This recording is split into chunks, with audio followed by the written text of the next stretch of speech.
ગોપાલપુર ગઈ. તે સમયે વસંત ઋતુ પૂર બહારમાં. જો અત્યારે વસંતનો જ પ્રસંગ આવ્યો. ઠાકોરજી જતાવે છે કે હું અહીંયા સત્સંગ સાંભળું છું, ભલે તને આવડે છે નથી આવડતું કાલી, અને તું બોલવાવાળી કોણ? તને બોલાવવાવાળો તો વલ્લભ બેઠો છે. તે સમયે વસંત ઋતુ પૂર બહારમાં ખીલી હતી. ફાલ્ગુન માસમાં હોળી ખીલના દર્શન, રંગની પિચકારીઓ, કેસુડાનો રંગ ઉડી રહ્યો હતો. અબીલ ગુલાલનો છંટકાવ ખૂબ થઈ રહ્યો હતો. આવા દિવ્ય વાતાવરણમાં રૂપ મંજરીને શ્રી ગોવર્ધનધરના દર્શનની અદ્ભુત ઝાંખી થઈ. તે સમયે શ્રીનાથજીના દિવ્ય સ્વરૂપ સમક્ષ નંદદાસજી એક દિવ્ય કીર્તનનું પદ ગાઈ રહ્યા હતા. બોલો વલ્લભાધી. દયારામભાઈના ચંદ્રાવલા એ વલ્લભ.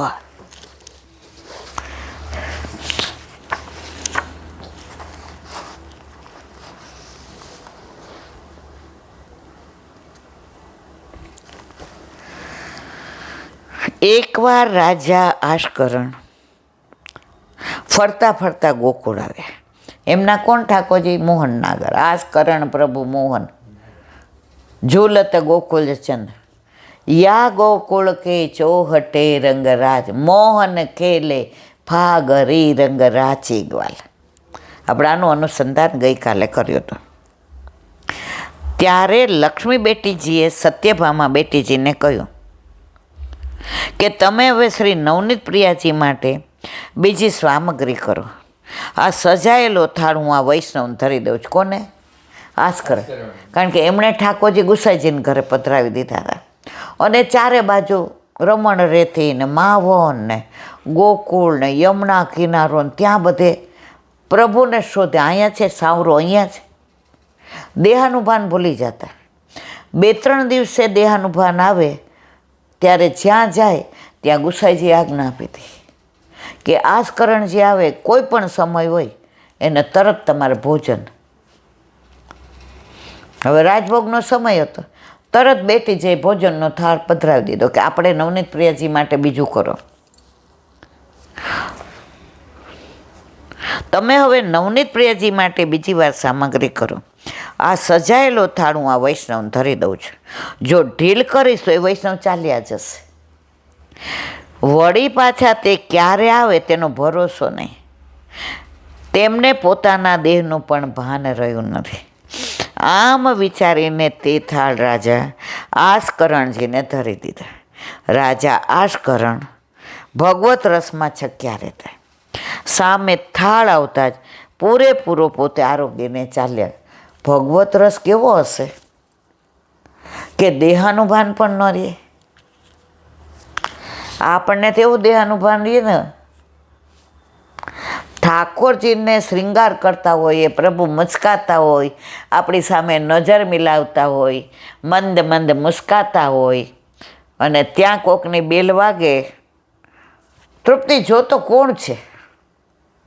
પણ બેન તું અહીંયા જો ને. ઠાકોરજી કે આ હજી વાર છે. આપણું મન હજી સંસારમાં છે. ફક્ત આપણે પ્રભુને ગોદમાં લઈને ક્રિયા જ કરીએ.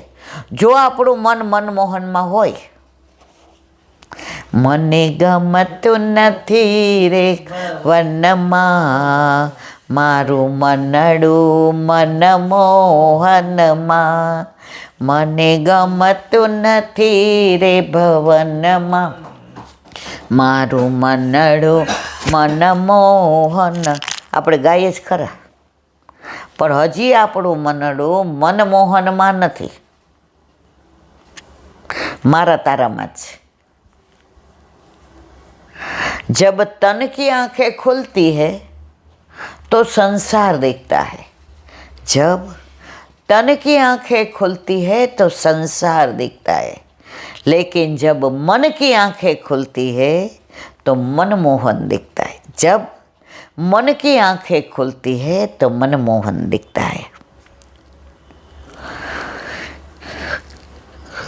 બીજી કરેલી સામગ્રી શ્રી નવનીત પ્રિયાજીને ભોગ ધરી.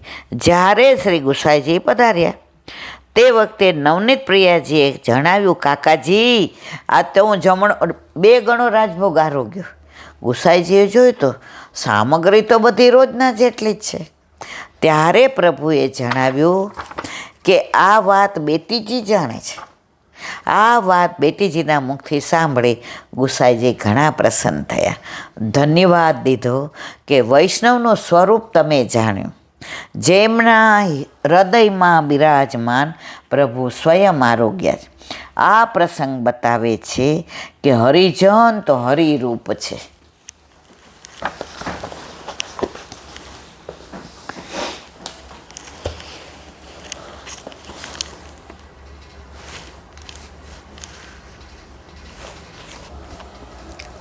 શ્રી વલ્લભાધીશ.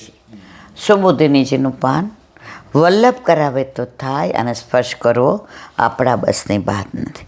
પ્રથમ સ્કંદ અધિકાર લીલા અવાંતર ઉત્તમ અધિકાર તૃતીય પ્રકરણ અધ્યાય 18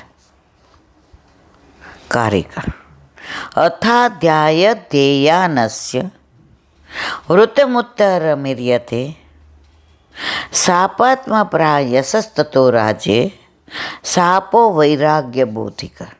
અર્થ: હવે રાજા પરીક્ષિતના જીવનના અંતિમ પ્રસંગોની કથા 2 અધ્યાયથી કહે છે. શાપથી રાજાએ પયોપવેશ વ્રત લીધું, એટલે શાપ વૈરાગ્યને જન્મ આપનાર થયો. સંક્ષેપ કથનમ પૂર્વ શ્રોતૃપ્રીત્યનુસારત વિસ્તારાતક્યોતયો શ્રદ્ધાશ્લાઘા ચાન્યોન્યમિર્યતે. કારિકા 2.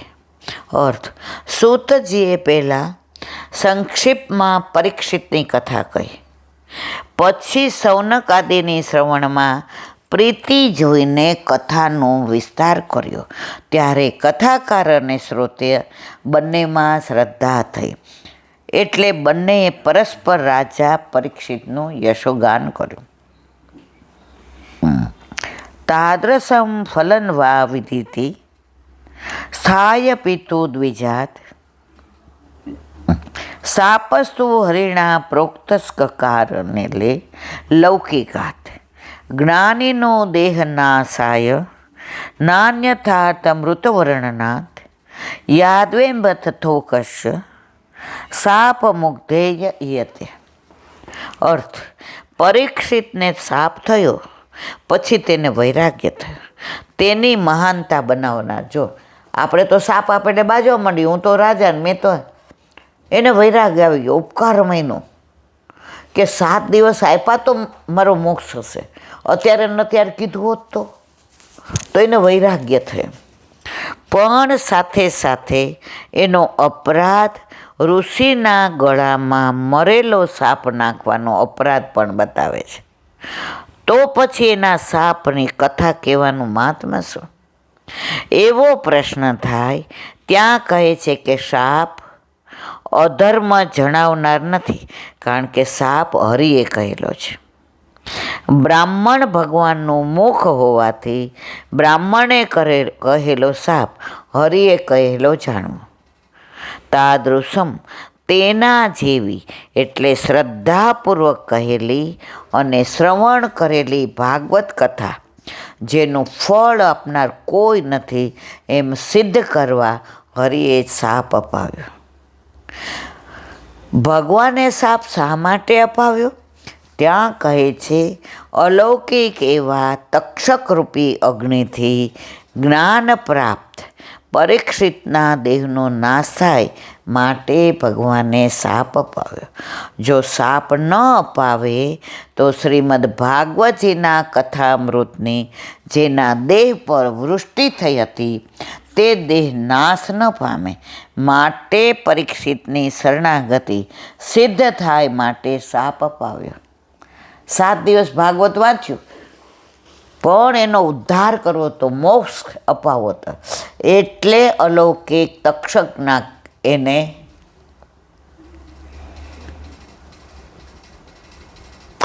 તેથી કંઈ પરીક્ષિતની મહાનતાને હાનિ થતી નથી, કારણ કે યાદવોને શાપ અપાવ્યો ત્યારે તેઓ મૂઢ બની પરસ્પર લડી મર્યા. પણ રાજા પરીક્ષિત પરમ ભક્ત હતા, એટલે શાપ થયા પછી વિવેક ગુમાવ્યા વિના એણે ભાગવત કથાનું સ્મરણ કર્યું.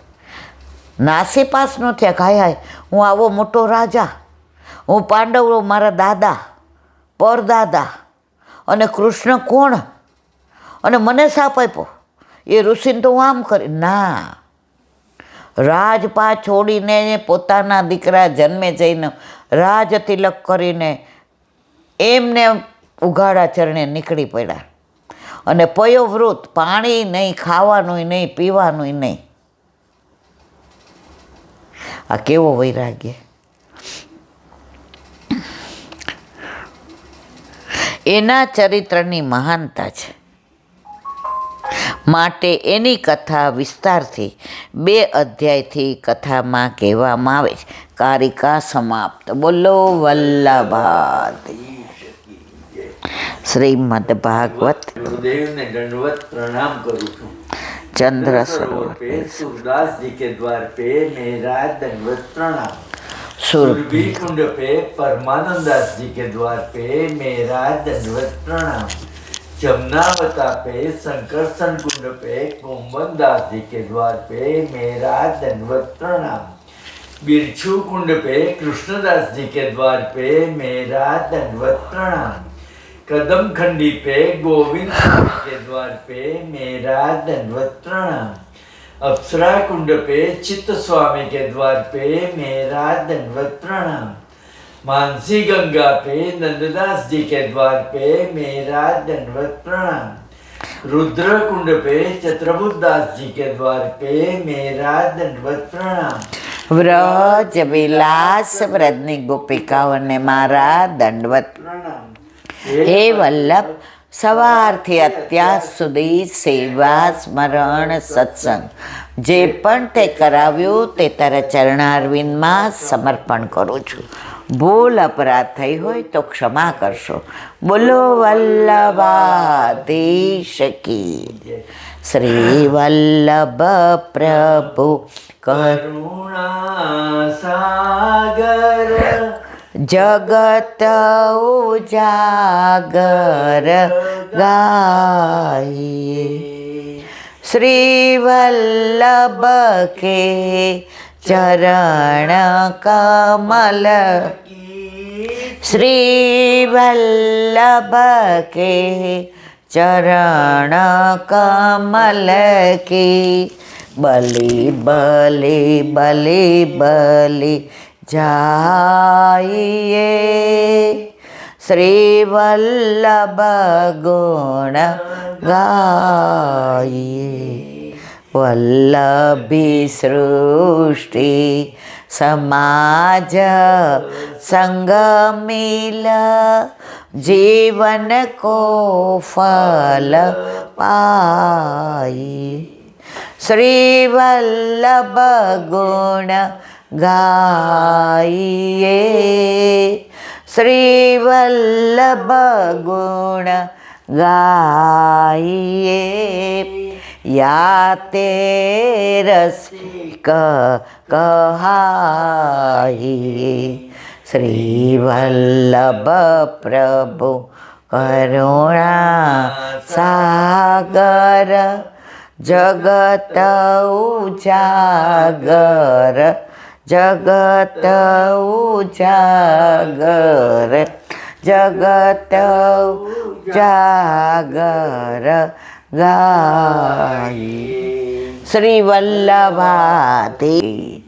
આજનો આ સત્સંગ મારા વલ્લભના ચરણારવિંદમાં સમર્પણ કરું છું. ભૂલ અપરાધ થઈ હોય તો ક્ષમા કરશો. આ મારા વલ્લભની વાણી અને ભૂલો એ મારી. બોલો વલ્લભાધીશ કી જય.